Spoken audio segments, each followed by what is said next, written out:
외생적 성장 이론 솔로 모형입니다. 정말 빈출되고요. 굉장히 중요한 내용이죠. 여기 있는 내용들 역시 그 이론을 하나하나 재차 설명하면서 전달을 드릴 수는 없습니다. 우리가 공부를 했고 이제 이 OX를 한번 생각을 해 보셨고 그에 대한 정보를 캐치할 때 핵심적인 부분을 제가 전달해야지 적당한 시간에 OX를 이야기할 수 있습니다. 1번 전쟁 직후 자본 스톡이 상당량 파괴가 되었다면 상당히 빠른 GDP 증가율이 나타나게 된다. 자, 잘 기억해 주셔야 돼요.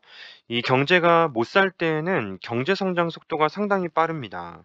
우리가 자본 축적 방정식을 K로 나눴을 때 그림을 하나 그릴 수 있다고 했는데 1인당 자본량 그리고 두 개의 그래프를 그려요. n 플러스 델타 자체와 쭉 떨어집니다. SY를 K로 나눈 형태라고 하죠.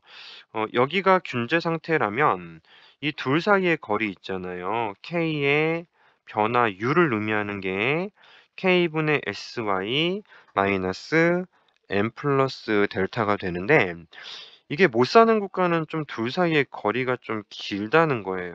못 사는 국가들은 이 양수인 값이 좀 크고 잘 사는 국가들, 선진국들은 많이 접근했기 때문에 이제 K의 변화율이 좀 작은 거예요. 근데 자본 스톡이 상당량 파괴가 되었다면 이 K는 대문자 K를 인구수로 나눈 것이기 때문에 자본 스톡의 파괴는 이 K 값을 앞으로 잘 가던 국가인데 다시 되돌아가는 상황으로 만드는 것이고 1인당 자본량 증가율의 변화율이 큽니다. 따라서 1인당 자본량 증가율의 변화율이 크면 1인당 GDP 증가율도 큰 것이고 대문자 Y의 변화율은 소문자 Y 변화율 플러스 인구 증가율이니까요. 전체 GDP 증가율도 상당히 빠르게 발생하죠. 많은 국가들이 겪습니다. 전쟁 직후에 이제 초반에 GDP 증가율이 굉장히 빠른 상황을 많은 국가들이 겪었죠. 2번 부자 나라보다 가난한 나라의 실질 이자율이 더 낮다라고 합니다. 이 부자 나라의 경우는 많이 접근을 했거든요. 역시 마찬가지로 솔로우의 기본 그래프를 조금 빌려오면 여기가 이제 K고요. 이쪽은 Y, SY, N 플러스 델타 K를 모두 표기한다면 이게 Y이고 이게 SY이고 이게 N 플러스 델타 K라고 하는데요. 이거 세 개 다 그릴 필요는 없긴 해요. 부자 나라는 균제 상태에 상당히 접근을 한 국가이고 그래서 예컨대 현재 이 Y 곡선의 접선의 기울기가 MPK죠. 완만합니다. 가난한 나라는 멀었어요. 멀었기 때문에 아직은 이렇게 가파른 MPK를 갖습니다. 클라크, 윅스티드의 완전 분배 정리를 고려한다면 1차 동차 함수를 가정할 때 실질 이자율은 MPK와 일치하게 될 것이다. 부자 나라보다 가난한 나라의 실질 이자율 MPK 값이 더 크다고 하죠. 3번 고령화는 경제 성장을 둔화시킨다. 이 고령화하면 우리에게는 이런 소화가 필요하다고 하는데 고령화는 평균 저축률의 하락인 거예요. 왜? 음의 저축을 하는 집단의 비중이 더 커지기 때문에 따라서 평균 저축률이 떨어지는 충격이 발생하게 되는데요. S곡선이 밑으로 내려옵니다. 때마침 위에 그래프가 있으니 S가 떨어지는 충격이 이렇게 발생하게 되면 균제 상태 기준으로 Y 값은 떨어지게 되지만 균제 상태 기준으로 1인당 GDP 변화율은 원래도 0이었고 나중에도 0이 되는 것이다. 따라서 경제 성장을 둔화시키려면은 고령화가 지속적으로 계속 발생해야 돼요. 고령화가 발생하는 동안에는 그 기간 동안에 여기죠? 여기. 그 기간 동안에는 분명히 Y의 변화율이 음수인 건 사실이기 때문에 그 기간 동안에는 이게 음수라면 전체 GDP 증가율도 예전만 못하겠죠. 그러면 둔화시킬 것입니다.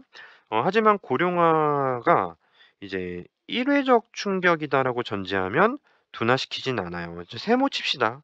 고령화는 한 번에 완성되는 건 아니니까 시간을 두고 계속 진행이 될 것인데 그 고령화가 멈추면 일단은 새로운 균제 상태로 이동했을 때 경제 성장 속도는 이미 인구 증가율과 일치하게 되는 것이니까 계속 둔화된다라는 표현을 쓸 수가 없게 되는 것이죠. 4번, 모든 조건이 동일하지만 초기 자본량이 상대적으로 많은 국가는 장기적으로 GDP 성장률이 높을 가능성이 크다. 솔로 모형에서는 안 그렇습니다. 장기적인 GDP 증가율은 또 적네요. Y의 변화율은 스몰 y의 변화율 플러스 인구 증가율인데, 단기에는 얘가 양수일 수 있어도 장기에는 0이거든요. 따라서 중요하죠? 틀린 선지가 될 것이고. 자, 5번. 황금률을 위해서 SY 곡선의 접선의 기울기와 n 플러스 델타의 값이 일치하도록 만들어야 된다. 자, 여기 공간을 여기다 만들죠. 여기다. 자, 일반적으로 또 마찬가지로 우리가 황금률 이야기를 복습하시는 셈이 될 텐데요. Y 곡선이 있고 이거 먼저 그리죠. n 플러스 델타 K 곡선이 있습니다. 그러면 황금률은 이거랑 접선의 기울기가 정확히 일치하는 이런 궤적에서 여기서 달성이 되므로 황금률을 위해서는 이렇게 황금 저축률을 설정해 줘야 되고, 여기 y죠, y. 그리고 그때 황금 자본량이 달성된다, 이렇게 보는 모양이거든요. 따라서 SY 곡선의 접선의 기울기는 아니에요. Y 곡선의 접선의 기울기여야 하는 것입니다.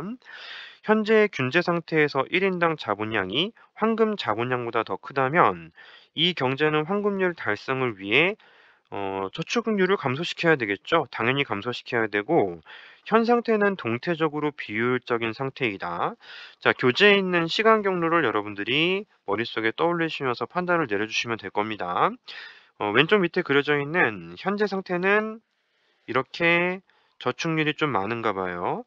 그러면 이제 황금률로 가기 위해서는 이 저축률을 낮춰야 됩니다. 저축률을 낮춰서 황금 저축률로 이동을 한다면 현재의 균제 상태에서 소비점 있죠? 소비량이 늘어나게 됩니다. 자, 이 크기가 예를 들면 저축률을 변화시키지 않았을 때 앞으로 영원히 달성될 1인당 소비가 되는 거예요. 그런데 황금률을 낮추면서 황금 저축률로 이동했다면 여기 이만큼, 여 길이만큼, 이만큼 지금의 나는 소비가 증가하게 되고, 그리고 자, 이 Y 곡선과 이 노란색 곡선 사이가 왼쪽으로 가면 줄잖아요. 줄어드는데 줄어들더라도 기존보다는 높은 상태에서 줄어드는 거죠. 따라서 여기 있는 나도 소비가 늘고 여기 있는 나도 소비가 늘어나니까 너무 좋습니다. 그러니까 원래 상태는 파레토라는 표현이 가능했다면 파레토 둘 다 효용이 올라가네. 너도 오르고 나도 올라. 원래 상태는 파레토 비효율적이다. 이렇게 이야기할 수 있고, 하지만 여기서는 이 용어를 쓸 수가 없기 때문에 동태적 비효율적이다라고 우리가 이야기를 하고 있습니다. 현 상태는 동태적으로 비효율적인 상태가 맞죠. 7번, 노동소득 분배율이 70%인 경제의 황금 저축률은 0.3이다. 이걸 어떻게 또 다 해봐요. 우리가 이제 팩트로 기억을 하셔야 된다고 말씀드린 적이 있었죠. 노동소득 분배율이 70%라는 얘기는 자본소득 분배율이 30%라는 얘기고, 따라서 여기 공간이 남아 있으니까요. 자본소득 분배율이 30%라는 얘기는 Y분의 MPK, K가 0.3이다라는 것을 의미하게 됩니다. 그런데 이 자본소득 분배율이 0.3이면 우리가 대표적인 생산함수를 표기를 할 때 A 상수 뭐 임의로 가정하고요. K의 0.3, L의 0.7, 우리가 이제 콕 더글라스 형태의 함수를 가정하니까 이렇게 지수를 설정을 할 수가 있다고 하는데, 이거는 요령이었죠? 이게 바로 황금 저축률이었습니다. 황금 저축률은 0.3이에요. 사실 이런 선지는 진위를 밝히려면은 제대로 알아야 되지만 우리가 시험장에서라면은 단박에 또 알아내야 되는 선지이기 때문에 우리가 물론 이제 본 수업에서 좀 여유 있게 자세히 이유를 근거를 보여드렸지만 앞으로 여러분들은 아예 머릿속에 담아서 암기를 해야 되는 내용이기도 합니다.